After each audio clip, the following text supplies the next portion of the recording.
Mr. Pond Boss, tell me what to do to make all my Lunker Lake dreams come true. Hello everybody, Bob Lusk coming at you live from my echoey office because there's not a whole lot of stuff in it yet. Welcome, glad y'all are here. Gonna hang out. I think tonight I'm gonna talk about how do you buy fish? I don't know that I've ever talked about that topic, so thought it'd be kind of cool to get on that topic and see what's going on. There's John Funk. Hey, you guys know the deal. Look at there, Steven Stupa. Good to see Steven. Glad you guys are checking out. Yep, John's got to go on hashtag Pond Boss Magazine. Click like or the little heart thingy. Share this to your timeline, and you're eligible for a drawing for a Pond Boss hat and a Pond Boss heavy-duty t-shirt. And I forgot to call in today and say, let's have a drawing. I promise you we'll have a drawing next week. Matter of fact, I'll text her as soon as we finish here tonight. So, I see Adam Chandler, Michael Gray. Good to see you guys. Aaron Gilbreth. Tim Stewart. Tim Stewart's driving across the country. Let's see. Can you send me yeah, I'll send you my address after the show, you bet. There's Kim Moore, James Sewell. Good to see you guys. Dustin checking in from Pristine Pond Solutions. Nancy Bishop. So I think tonight what I'm going to start off talking about, there's Mike Cottrell, Jason Rothamel from Pennsylvania. Wow, we got folks from all over the country. We got Louisiana, we got Florida, via New Jersey, via California, we got Michigan. Let's see, we got Indiana, we got Illinois and Kentucky. So I'm learning where y'all are from. That sounded creepy. Mike McPherson, Indiana, got hamburgers on the grill. Hey man, we did that last night. We're having cousin camp this week here at LL, 3.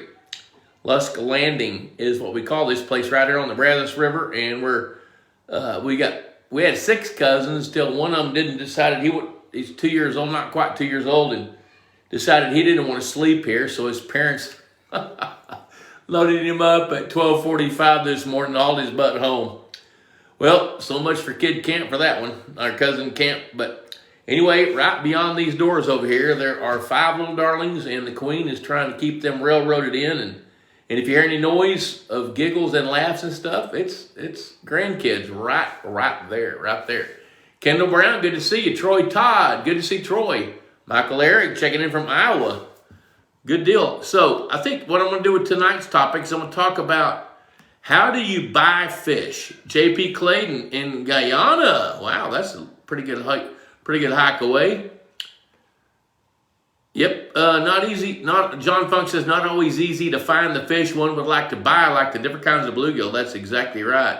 John Madsden from Illinois. Kendall Brown tuned in grill side. I love that. I love it when you're grilling. I said, Steve Lewis. Hey, Steve's checking in from Hot Springs, Arkansas. Todd Austin. Good to see everybody. Let's see here. I think I said hello to everybody that I could see, and I know there's a lot of other folks I can't see. So let's get to the topic. And if you have questions, fire them off. But when you get ready to buy fish, most of the time you don't know what you don't know. So you built a pond or you got an existing pond and you think you want to add some fish to it. First thing I'm going to tell you is overcome the urge to listen to your neighbor about stocking rates. Overcome even a bigger urge when he wants to contribute some bass out of his pond into yours. Because you don't know how old they are. You don't know if you got the food chain for them. When you stock a brand new pond, you want to stock it. There's Shirley. Hey, Shirley, next door. I just saw Shirley outside a while ago. They're working on our pool over here, and they're going to get that thing knocked out pretty soon. Our first pool contractor, we're on number 3. Our first pool contractor back in July, he said, yeah, man, you're going to be fishing by Labor Day weekend. But what he didn't tell me is Labor Day weekend 2022.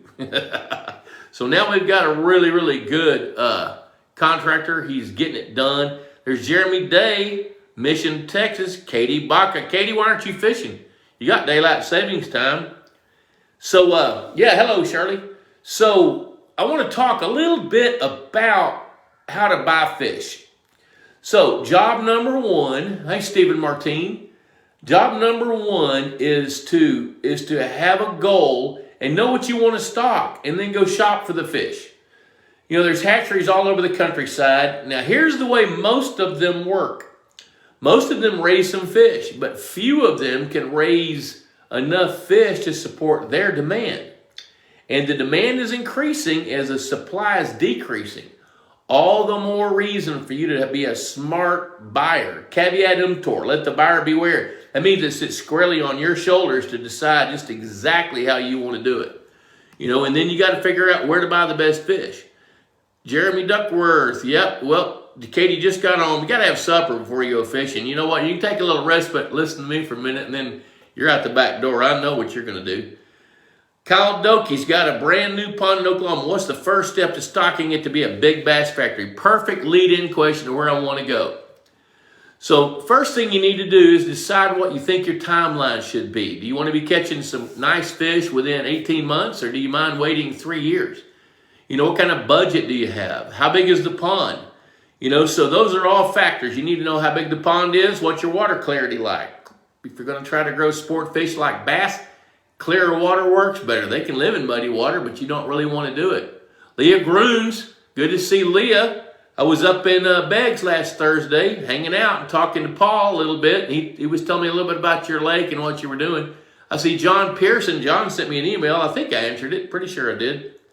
And you know what? I think I told you I would answer a question. John asked me the question because I don't remember what it was. I get a whole lot of questions. There's Billy checking in from McLeod Aquatics in northeastern Illinois.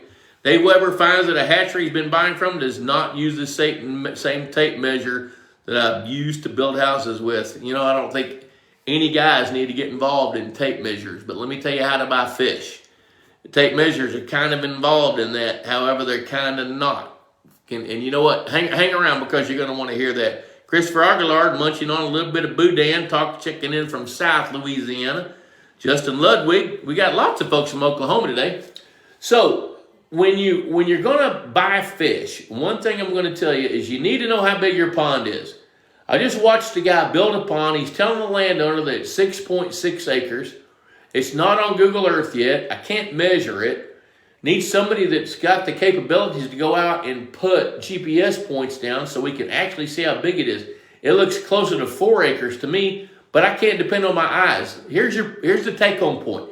You got to know how big your pond is before you stock it. So first I'm going to talk about stocking new ponds. There's a lot of new ponds being built right now. And I went and looked at 6 of them last Thursday. 6 ponds, and all of them were in Oklahoma. So looking at, and 2 of them Paul built, and one of them he's not quite through with, Leah. So you need to know how big the pond is. That's a real important thing. Now, it's not a die on the hill kind of a thing, but if you can get within 10 or 15% of the size of the pond, you can stock it properly. So first of all, what are your goals? I'll always say that. We got to know what your goals are. Hunter Magnus, good to see you, brother. So you knowing what size the pond is and knowing what your goals are, then you set a timeline and you start thinking about a budget. You got $500 to spend, or you got $5,000 to spend. You know, if you just got through building a pond, you spend at least 5 digits. Some of you are going to spend 6 digits. Every single pond I looked at last week was a 6-digit pond, every one of them. You know, so those investments, not only do they add value to the property, but when they're taking somebody's money out of their back pocket to do that, that lake deserves a chance to be stocked properly. So know your goals. So let's talk about stocking rates. The standard tried and true stocking rates for a brand new pond from the American Fisheries Society for largemouth bass is to start off with 500 to 1,000 bluegill sunfish per acre, with another 250 red ear sunfish per acre, and 5 pounds of fathead minnows per acre. Now, you can find all this on the Pond Boss website. If you go to pondboss.com, click on Ask the Boss Forum, and go to Bob's blog, there's an article up there that I just put up a few days ago that's going to explain a little bit more about what I'm talking about with these stocking rates. So then you stock those fish in the springtime if you've got enough water. Now, here's my standard rule of thumb for a brand new pond. As long as it's got at least half the surface acreage covered, with water at least 8 feet deep and we're going into a rainy season, it's okay to stock forage fish.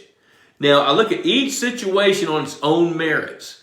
I'm helping a guy design a lake up near Childress, Texas that's spring fed, but that water is so full of gypsum, you can almost walk on it. It's so hard.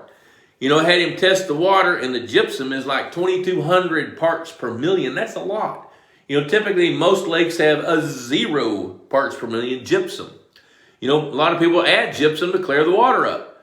You know, so and Justin Lugwood just said Bob's post is very that post is as detailed as I wanted to make it. There's a lot more to it than that, but it's really, really a good starting ground. So here's your bottom line. You want to start your forage fish. It takes at least 10 pounds of bait fish for a bass to gain 1 pound. And if anybody's watched this show more than about 4 or 5 times, you've heard me say that before, and you watch it 4 or 5 more times, you'll hear me say it again. It takes 10 pounds of bait fish for any game fish to gain a pound, whether it's walleye, largemouth bass, smallmouth bass, crappie, or even bluegill for that matter. It takes a lot of bait fish for any fish to gain a pound. It takes 10 pounds, give or take a little bit. You know, and so your stocking rate, I had a guy call me one time. I've told this story on the show a long time ago, but I had a guy call me one time. He said, son, I'm 76 years old. I don't even buy green bananas. I ain't sure I'll be around when they get ripe. So I know you biologist boys, you like to be stocking these fish at fingerling size. I don't want any fingerling fish. I want fish I can catch tomorrow. And I said, well, Mr. Terry, you don't have any water? He said, I will. If it don't rain, I'm going to drill a well for this lake. And he had a 9-acre lake near LaGrange, Texas, that he had just built. So I said, you know, and I don't know, probably been in business 10 years. This was in the late 80s, early 90s, something like that. And he said, son, I said, it's going to be pretty expensive. He said, son, don't worry about the mule going blind. Load the wagon. I said, all right, I kind of get it. And he says, I want a couple of double-digit bass. Well, I've told this story before, so I'm going to spare you it tonight. So the bottom line was, this guy spent about $60,000 on fish for a 9-acre lake. You know, most of that was bait fish. And he spent $25,000 of that on bass. Well, I'm not telling anybody ever to do that, because there's pitfalls to that as well, and there's things you need to know, but you can. You know, at the same time, that same year, I had a guy call me and said, hey, listen, I've been out of college about 2 years. I just inherited our family farm. Our 3-acre pond went dry during the drought. Now it's filled back up. I got $500. It's 3 acres. What can I do? And I said, well, tell me your goals. He said, well, I got 2 little boys. They're 4 and 6, and I want them catching fish when they're 8 to 10. Yeah, you can do that, because what Mr. Terry did was he bought some time and wrote a big check for it. Where the other guy with the small kids, he had the time, so he could write a smaller check. So your stocking rates are going to be influenced by your goals. Okay? Now, and then you got to figure out, build the bait fish first. The better you can build the bait fish population, the more bait fish you can grow, the better growth rates you're going to get out of your bass. Now, in a perfect world, when you stock it right, you're going to stock your bait fish. You're going to give them a little time. And in bass or bluegill pond, largemouth bass, and you stock the bass at the rate you choose. And this is about the first year. Now we're at about 18 months, and now we're at about 2 years, and now we're getting about 2.5 years, we're about even. You know, by this time, the bass have begun to reproduce, and the bait fish are being eaten, and you're kind of close to balance. But when those bass begin to reproduce and grow a little bit, they're going to hammer that food chain pretty hard. So by about year 3, you balance the food chain by the way that you harvest the predator fish. So, you know, when you read some of the articles I've written in the past, you know the 5 main things. Happy water, that's the most important thing. After happy water, it's the best habitat. There's a video right below this one on the Pond Boss page that I shot last Thursday as we were making our rounds around Oklahoma, that shows you I'm rating it #1 right now for the best designed and implemented fish habitat program that I've ever seen in a lake that size. That lake's 9 acres. And that habitat is spectacular. You can see it. And I shot it with 2 bars on my phone, did a little short live deal, 6 or 8 minutes. But you can look, after the show, look down below this thread. You can see that. You can see habitat. The third thing is the food chain. You got to build the food chain. The next thing is the right kind of genetics. You want the best genetics for you. I think I saw Mike Ehrig on this broadcast. He's in Iowa. You need to buy fish that were raised in Iowa if you can get them. That's what you need. And I'll tell you one of the pitfalls about buying fish here in just a minute. So you want the proper genetics for your region. And then the final thing is a harvest plan. So that's your 5 key backbone components for managing a fishery. So let's see here. Billy Granholm, how long should you wait to stock a pond after it's dug? 30 minutes. A lot of guys tell you, wait, let a pond season. Here's what I'm going to tell you. When a pond is dug and it fills up with water and you have no structural issues or heavy erosion issues, the pond doesn't seep too bad, stock it. Don't wait, because if you wait, Mother Nature is going to do it. Or your neighbor might do it. Hello, Chuck Brinkman. Good to see you. Steve Martin. Steve must have asked a question, so let me circle back on that. These things are scrolling by.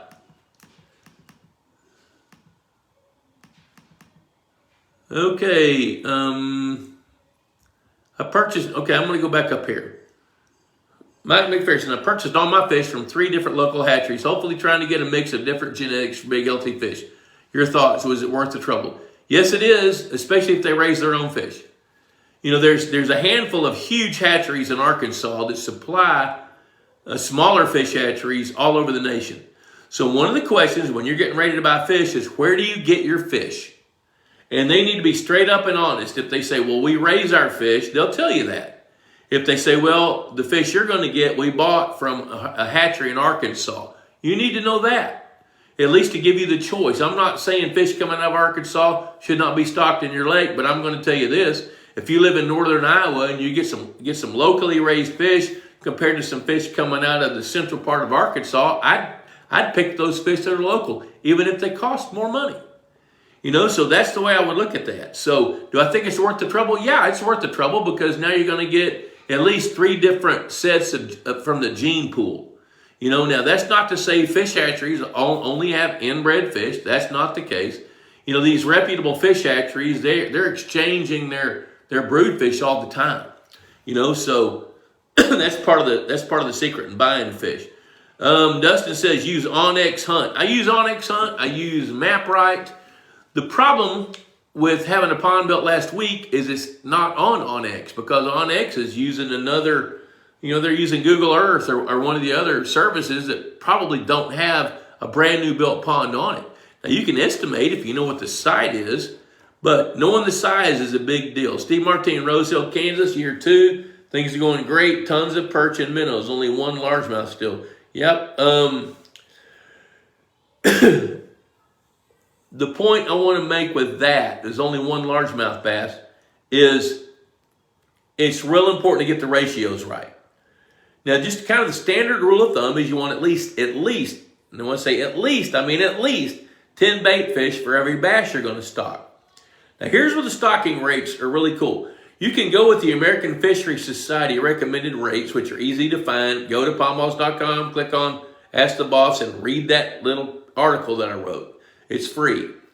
I don't even think you have to register. Just register anyway, because it's worth it. And we're not going to hound you. But the standard rule of thumb is at least 10 pounds of bait fish for every bass. But several years ago, probably 10 years ago now,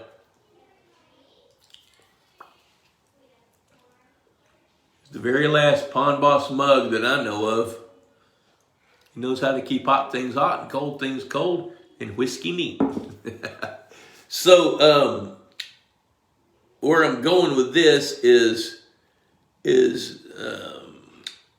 oh gosh, I'll remember his name in a minute. Great fisheries biologist up in northwestern Missouri. Anyway, he came up with this idea: if we're going to have to harvest fish after 3 years, what if we double the stocking rates for forage fish early on? And he did it, and it bought an extra year.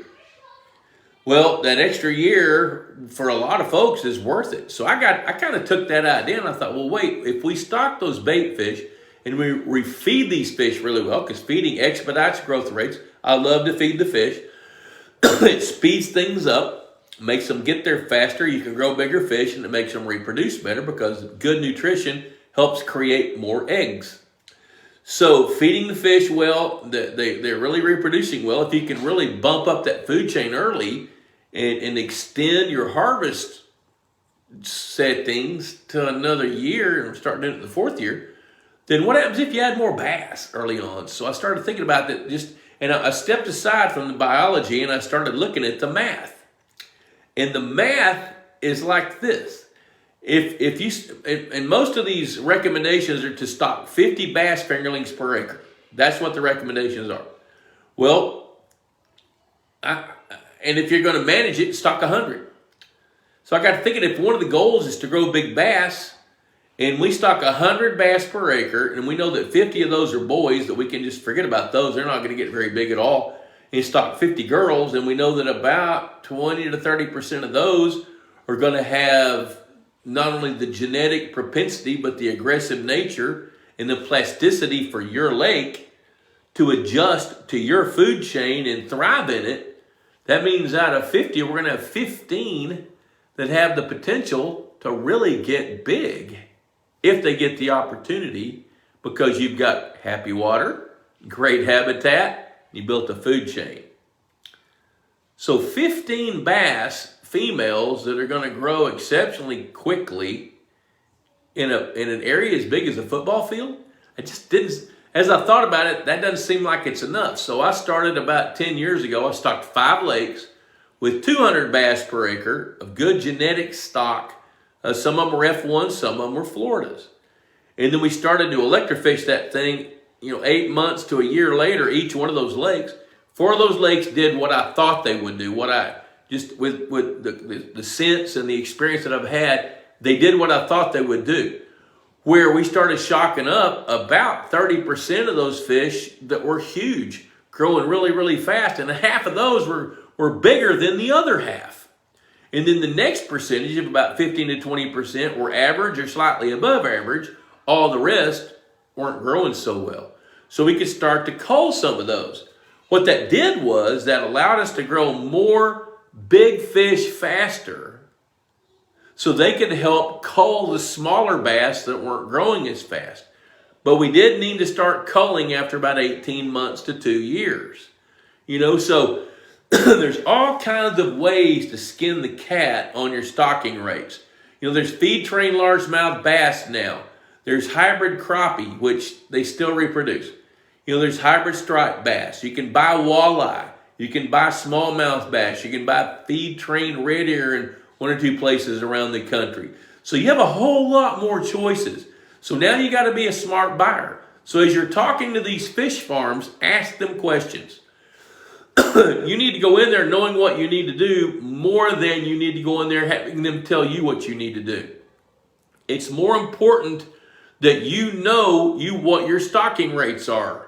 It's like when I'm telling somebody to build a lake, you got to plan that thing out. Plan it for as long as it takes to figure out what the scope of the work's going to be, and then figure out the kind of equipment that needs to be used. Or can you build it with a bulldozer? Or is it going to be big enough you need 3 scrapers, 2 track hoes, 5 dump trucks, and 2 sheep's foot rollers and a water truck? And so think about what it is that you need, and then figure out who the contractor is to do it. Same concept when you're going to stock this lake. You need to know what fish you want, and then you got to figure out who's got those fish. And if they don't, then you got to adjust a little bit. So be a smart shopper. Now, how much is a fish worth? I talked to a guy today, not today, but I guess last Friday, up in Iowa. He sells 2 to 3 inch bluegills for 85 cents a piece. You can buy 2 to 3 inch bluegills in outside of Dallas, Texas for 35 cents a piece. Well, the guy in Iowa's got a whole lot more freight in him, or he's got a bigger markup. And what comes with that? Does his experience come with that? So where's the value lies? The value strictly in the fish? Now, when you get ready to buy fish, somebody said something about a ruler a while ago. Let's talk about that ruler. When somebody says the fish, let's take bluegill for example. If they're 1 to 2 inches long, and you put them on a ruler, you're going to be disappointed because they're mostly going to be 1 1/4 to 1.5 inches long. If they say 2 to 3 inches long, they may be 2 inches, they may be 3 inches. You can't really go by that. It's how much do they weigh.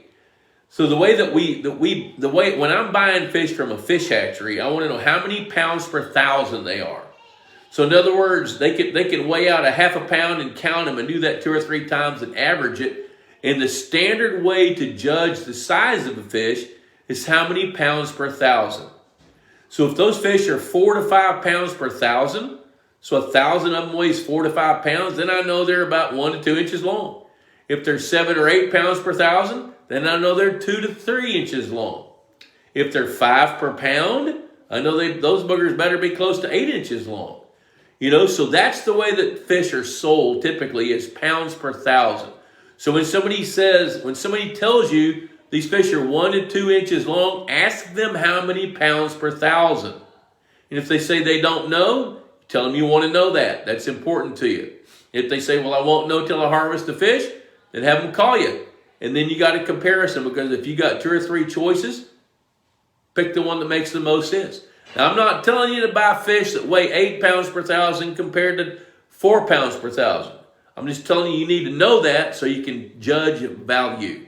The better you can judge value, the better you can decide what you want to do. Now, most minnows are sold either by the thousand or by the pound. Fathead minnows, $12 per pound, but some people sell them for $30 for 1,000 of them. Well, how many are in a pound? If they're $10 a pound or $12 a pound everywhere else, and you figure out that $30 batch weighs 2 pounds and you're paying $15 a pound, you need to know that. So that's how you get to apples. That's the way that works. Now I'm going to scroll through here in a minute and look at some of these questions. But before I do that, hey, Pond Boss Magazine, there it is. $35 a year. I know what I'm going to say. Cheaper than a Friday night date, and it lasts a year, and that date's gone pretty quick. Pond Boss Magazine, $35. Now, the March, April is being mailed tomorrow, and I'm really embarrassed by that. But we were late.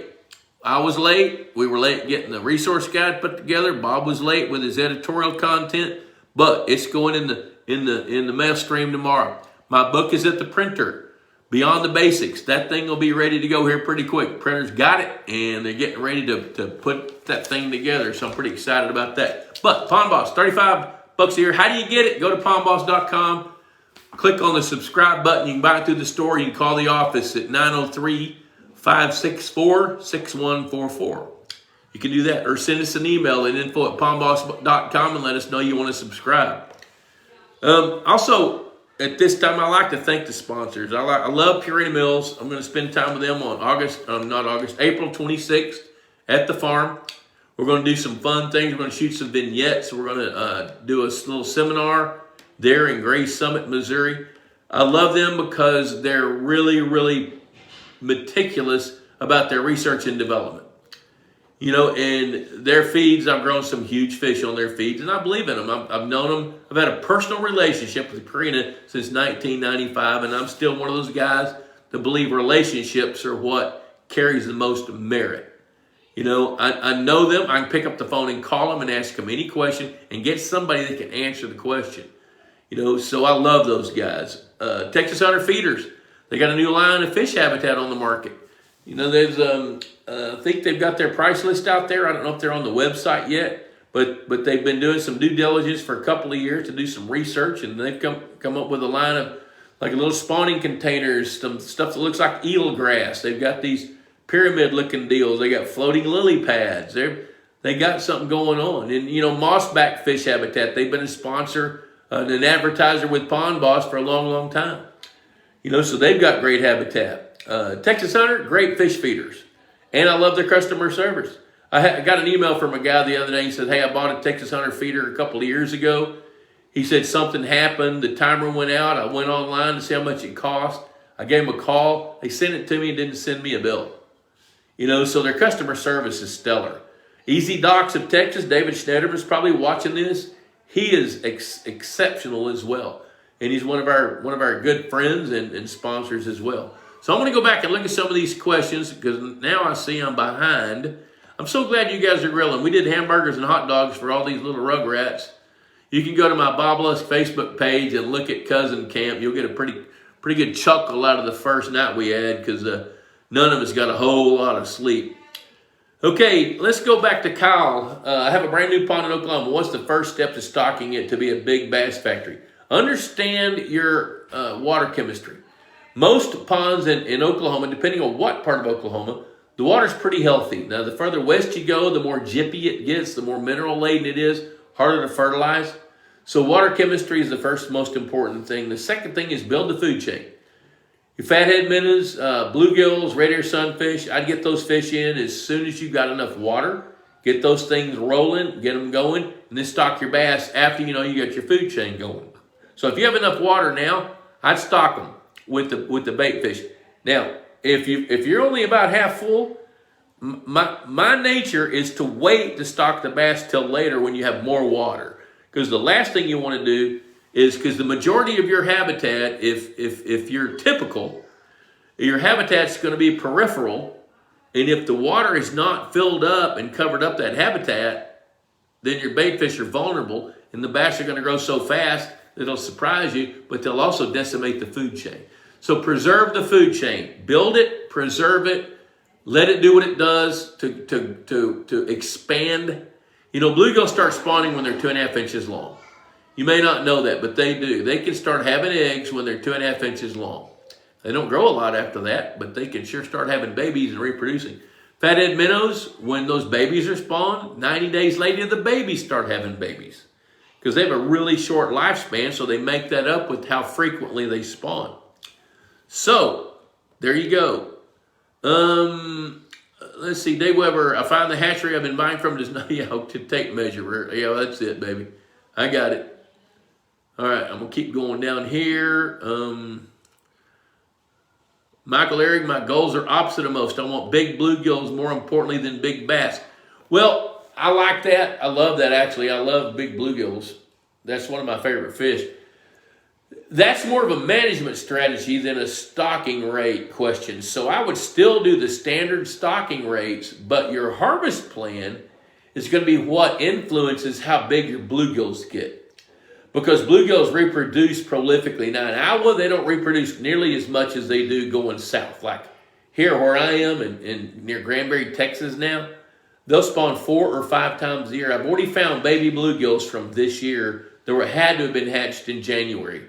When we had those handful of 80-degree days, those bluegills spawned. There's some half-inch bluegills in ponds around here. You know, so it's kind of crazy. So in Iowa, you may only get 2 spawns, but if you feed them well, you might get 3. You know, but one of the things that's important in Iowa is you want to be sure that your survival rates of small bluegill is managed. And the best way to manage that is with your bass harvest. You want it to be a little bass crowded. And the further south you go from Iowa, when you get to Texas, you want it to be heavily bass crowded to grow the biggest bluegills. Now, I've got some lakes that I've managed for years and years and years where we've got some true trophy bass, but we've also got a lot of 2 to 4 pound bass and not so many big bass that will eat the biggest bluegills. And we got enough small bass to kind of keep the bluegill numbers in check. So, let's see here. Oh, Miranda and Elena are listening with Chuck too. I love those girls and I never met them. They're so much fun. Daddy sends me pictures. You know, I don't know what you guys get on your phone from text, but I get weeds and fish and I love it. Let's see, Cindy, Steve Kitchen, Billy Bates checking in from Southern Maryland. Good to see Billy. Steve, I'm going to tell you hybrid crappie stocking in a 2-acre pond. I always tell people not to stock crappie in small waters. Now, I don't care if you stock crappie in small waters. Here's the problems, or the pitfalls that you've got to overcome. Even though they're hybrid crappie, they're still going to reproduce.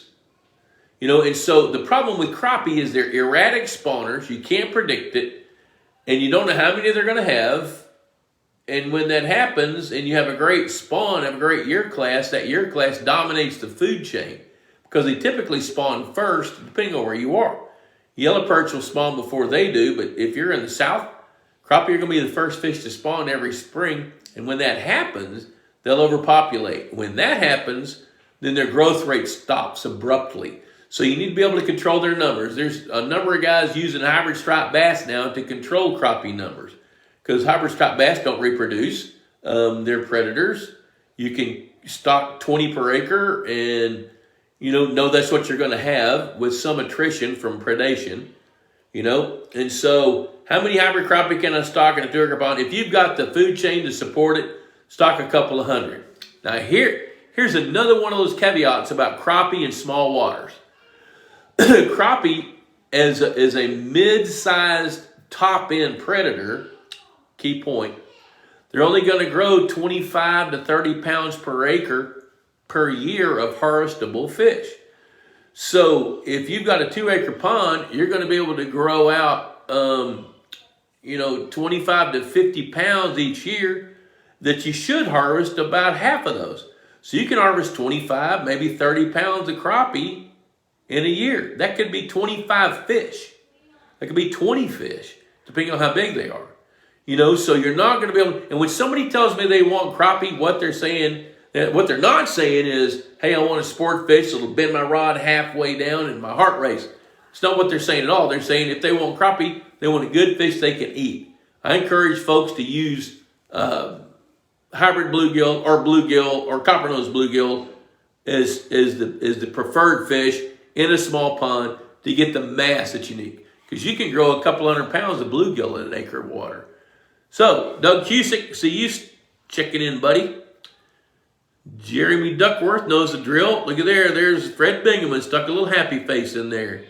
Hello, Kendall Brown. Good to see you, buddy. Colton Ridenauer accidentally left the outdoor Bluetooth speakers on when it opened up the whole neighborhood. Just got a good dose of Pond Boss.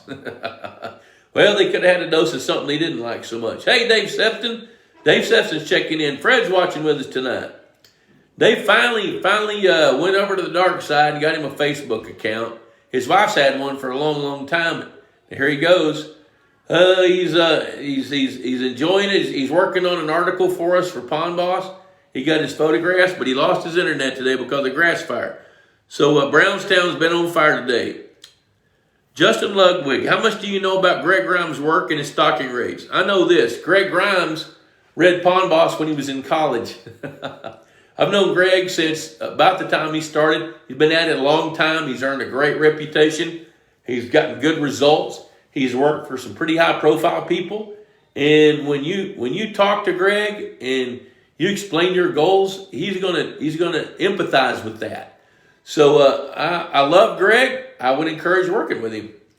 There's another good testimony. Fred Bingaman knows Greg as well. He's met Greg. Greg's been, I think, to every one of the Pond Boss conferences, and he and John Radcliffe. There we go. Look at there. Clint Benbow checking in from North Carolina. Someone put crappie in our pond and I'm draining it and starting over. The bass relative weights have been going down the last 2 years and I finally figured out the crappie issue. There you go. Yeah, Trey Carpenter, retired wildlife biologist that's managing the ponds in the hill country down around Burnett, Texas, hit a bad cell spot. Well, I'm going to record it for you, Trey, just for you, so that way you can circle back, because if I repeat it now, then you're going to miss what I would have said. So there you go. Billy Bates in Maryland, water temperature is 18 inches, measured 58 degrees last Friday in Maryland. Saturday had a cold front. Temperature, same depth, was 48 degrees on Monday. Now I'm seeing the bluegill with, it says see more, white fuzzy growth on their fins. Should I treat my feed with antibiotics? Yes, I would. Now, I would get in trouble for telling people to do that, but I don't care. When you see that fuzzy growth on their fins, they've got an infection, and due to a stressor, and I've gone through this before, let me hit it real quick. I would take a small bottle of K-Row syrup or vegetable oil, doesn't matter. You're going to have to buy liquid antibiotics, mix it into that, 4 ounces of antibiotic into that bottle of K-Row syrup or vegetable oil. Take that, mix that into half a bag of fish food. I pour it in a wheelbarrow, take a hoe, drizzle it on, mix it up real good, feed that to your fish for at least 10 days. And if they've got an internal or even an external bacterial infection, if they're eating the fish food, that antibiotic will help take that bacteria away. Aaron Gilbreth, is there any benefit or drawback to stocking big Florida bass, 6 pounds plus, from various lakes and already established ponds? Well, here's my answer to that.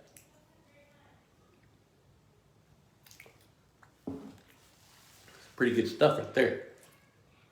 Crown Royal tonight. Neat. Because I don't have any Coke. The only reason to go get a big bass or two or a few from a big lake somewhere else and bring them to your pond is if you want those fish to reproduce with your fish. If you're thinking you're going to take them from that lake, put them into your lake, and you can catch them later, not going to happen. Now, here's the reason. When you take a fish that big out of a public lake, for example, that fish is probably 6 years old to get to 6 pounds. That means that it's had 6 years of conditioning to that water, to that food chain, to that habitat, and that environment, and it thrived in it. Even if you're taking it from a setting that's not nearly as good as yours and bringing it to yours, there's no insurance or assurance that that fish is going to make the transition. Most of the time they just can't because they can't think. They don't have the ability for cognitive thought. They're the way that fish work, Billy or Aaron, is that they condition to that environment based on instinct. So they have conditioning and instinctive and innate abilities, and you can't untrain them to retrain them. And by the time they're 6 pounds, they're pretty well conditioned. Now, if you take 100 bass that are 5 pounds and bigger and you move them into perfect conditions, 30 of them are going to thrive. 15 or 20 are going to be above average. The rest are going to deteriorate and they're going to die. So the only reason to move big fish from another lake to yours is so you can inject some genetics to make your gene pool better to reproduce with that superior fish. That's the only reason to do it, in my opinion. There's other opinions, and for me, they don't count on that subject. Michael Larry, even if they told me how many per thousand when being delivered, how the heck would I know unless I actually weighed them at delivery myself? Well, you got to trust the hatchery. You know, and you're asking them in advance so that you can get some kind of a comparison. How big are they going to be? Well, if they're 1 to 2 inches, are they 1 inch or are they 2 inches? So if you do happen to pull out that ruler you carry around in your back pocket, Michael, you know, are you going to be pissed because they're all 1 inch instead of 2 inches? You know, even though they fit into that, but if you at least have a heads up, and you got to trust the hatchery. You know, these fish farms that have been around for years and years and years, if they cheated people, you'd know it, especially in today's world. Somebody would figure it out, and you would know it. You know, so I'm not going to suggest that they're dishonest. Because they're not. What I'm going to suggest is that if this fish hatchery has got, here's a perfect example of what I'm talking about.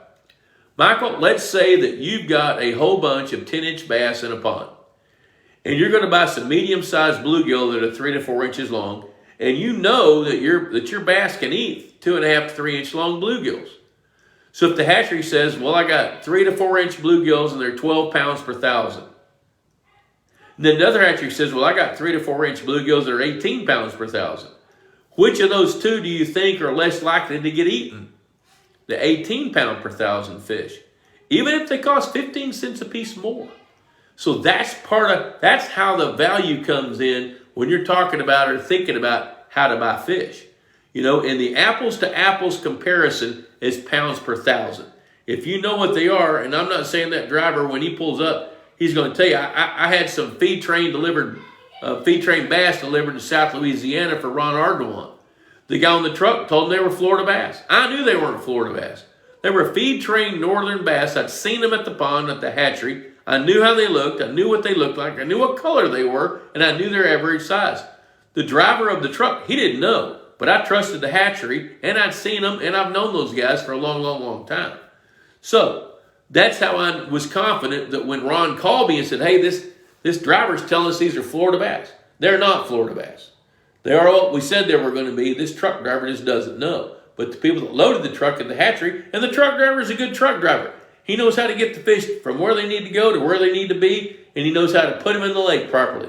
He knows how to siphon water off and pump water from the lake and adjust the temperature and adjust the chemistry. He knows how to do all that. But he doesn't necessarily know what's in that truck because he didn't load the fish. So he doesn't know. All right, so Elena, I was wondering if it would hurt the fish to use a cast net. You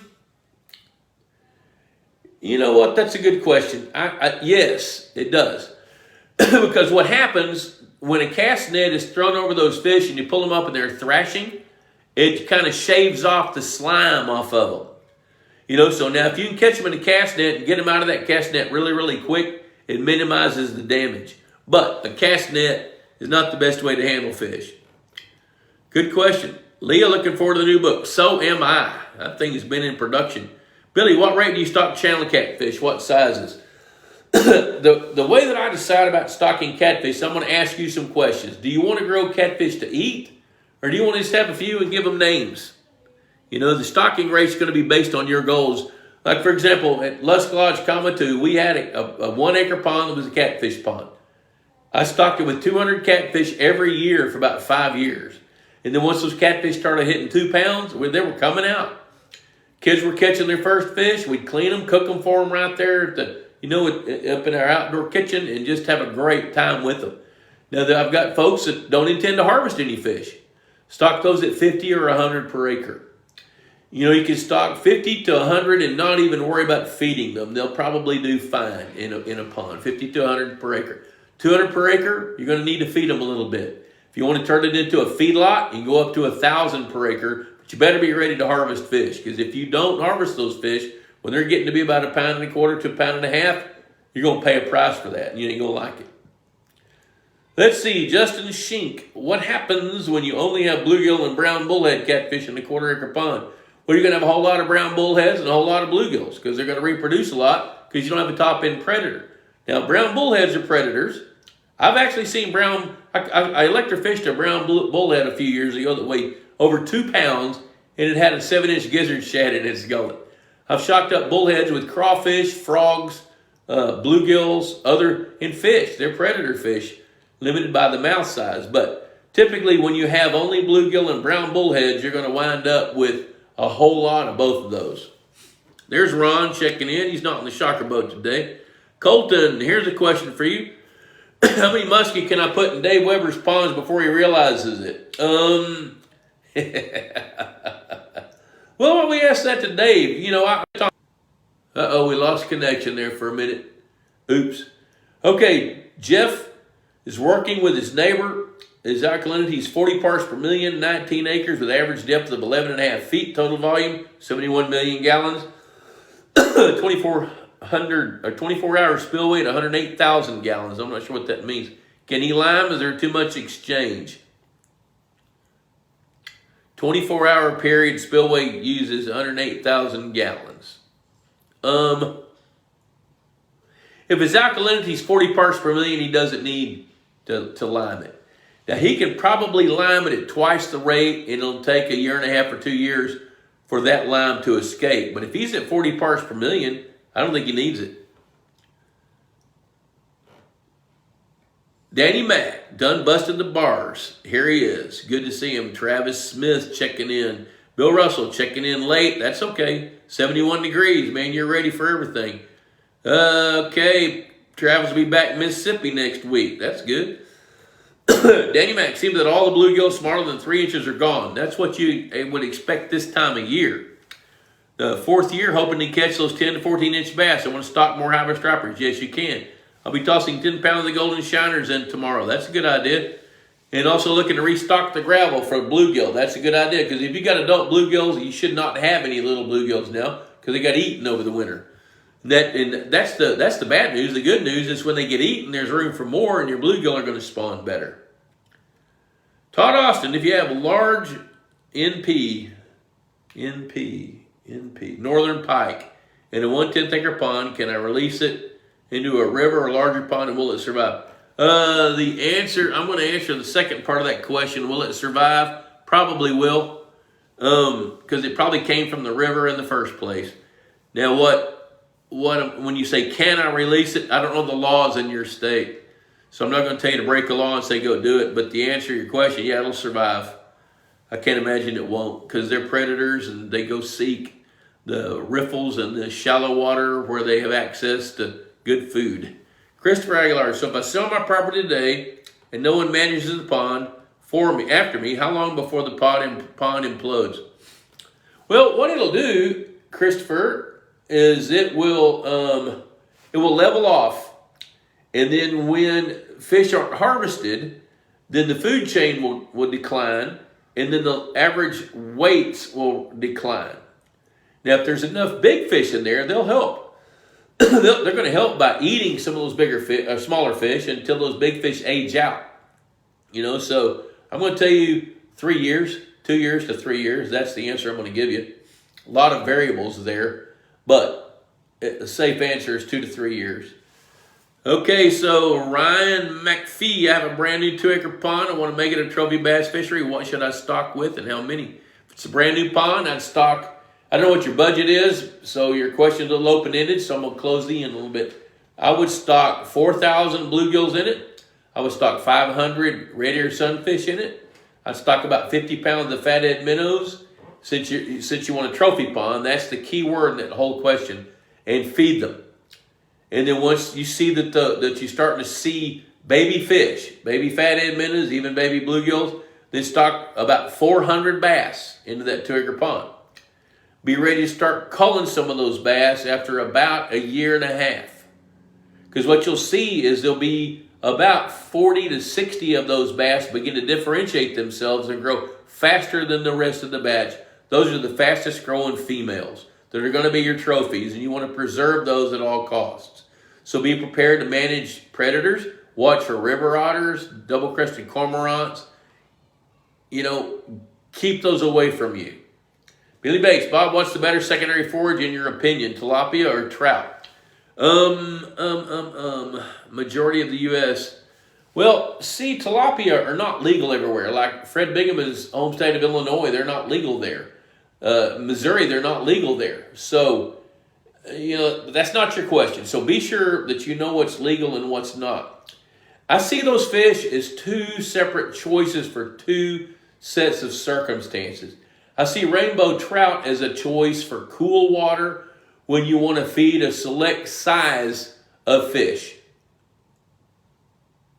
Okay, I just got a notice up there. So you can use trout to feed us a particular size range of fish that you want to grow bigger. Tilapia, they have a role where they reproduce a whole lot. They eat algae, and then they convert algae to flesh and become a decent forage fish, especially for small fish. So they can enhance it. So I see those as serving 2 different purposes. So I can't tell you if one's better than the other. It's kind of based on your goals. I'll tell you this, bluegill are the backbone of the food chain for the majority of fishing lakes in the United States, especially south of the Mason-Dixon line. North of that, it changes a little bit because bluegill reproduction rates are different when you get to John Funk's area up there in mid-Michigan or over now around over there where Billy is, over there on the eastern seaboard. Their temperatures are mitigated by the Atlantic Ocean, so reproduction rates are a little bit better for bluegill there than they are further inland at that latitude. Danny Mac, I want maybe 40 small red ear. I have some support for them now.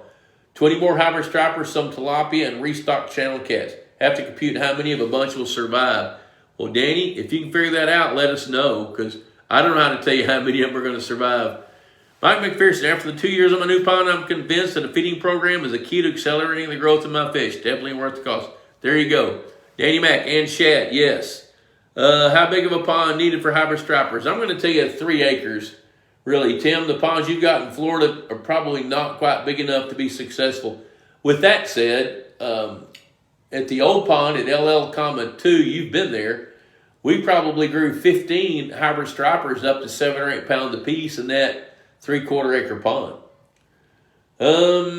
Todd Austin, no, it was stocked in 1990 to help keep largemouth bass in check. Okay, I see. But they didn't remove it 4 years later, so now he's a trophy fish, but they want to release it. I don't have any issues with that. That's going to kind of have to be up to you.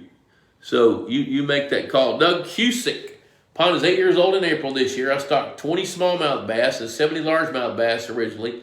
along with 2 dozen of walleye. I know the walleye won't spawn, but will the smallmouth?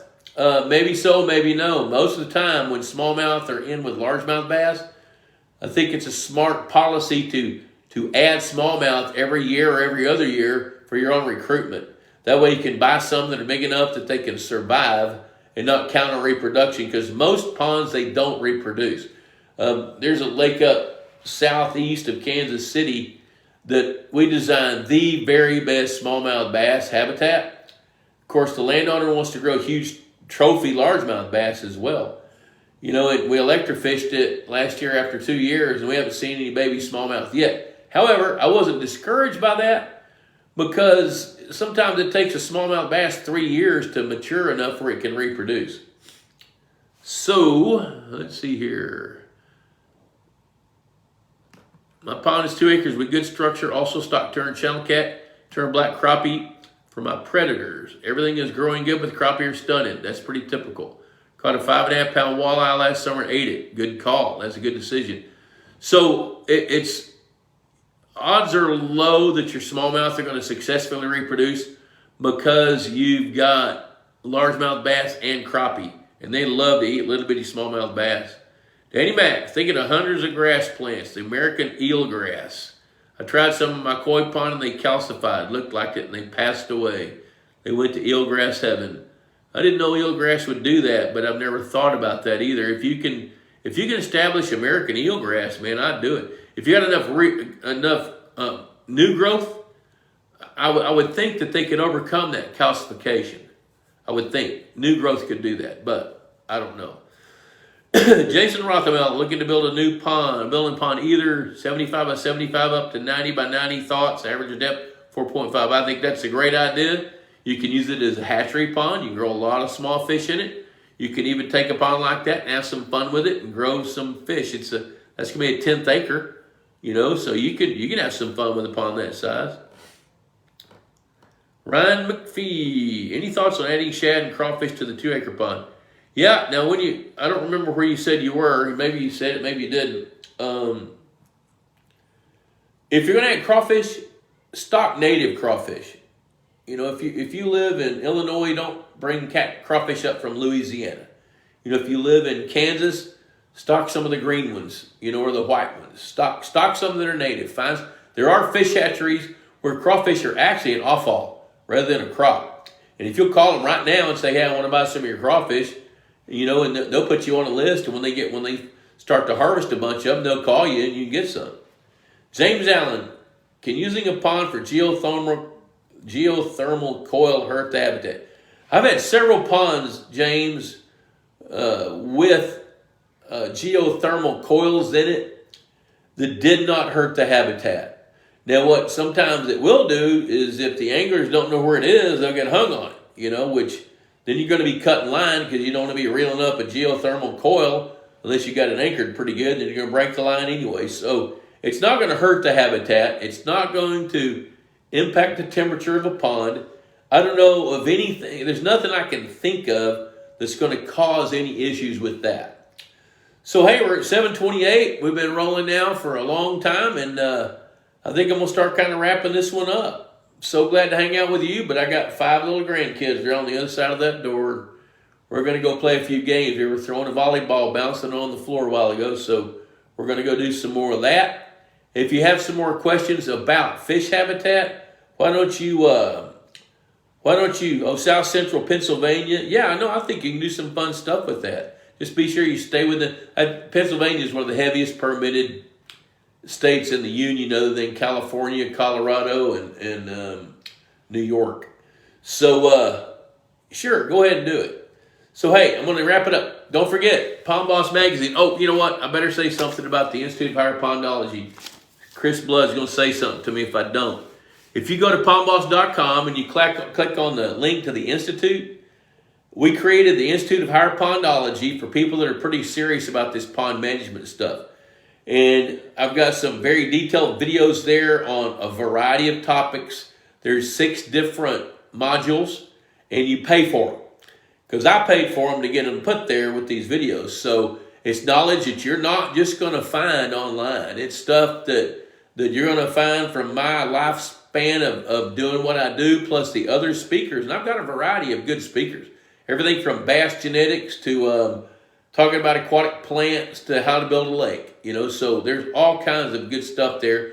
I call it the Bob Lusk Institute of Higher Pondology, and if you guys are looking pretty serious about doing some cool stuff, then I would sure look at that. So listen, thanks for watching. Appreciate you guys spending time with me, and until next Wednesday, I don't know where I'll be. Yes, I do.